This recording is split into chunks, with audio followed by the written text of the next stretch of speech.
How to allow storage permission in Android. Hey everyone, welcome back to the channel. Today we're diving into a quick and simple tutorial on how to allow storage permissions on your Android device. Let's get started. First, unlock your Android device and head to the Settings app. You can find it on your home screen or app drawer. It looks like a gear icon. Scroll down and tap on Apps or Applications. Depending on your device, this might be under Apps and Notifications. Next, find and select the app for which you want to enable storage permissions.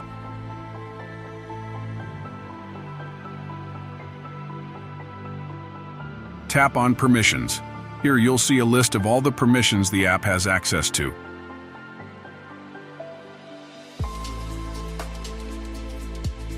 Find Storage and toggle it on.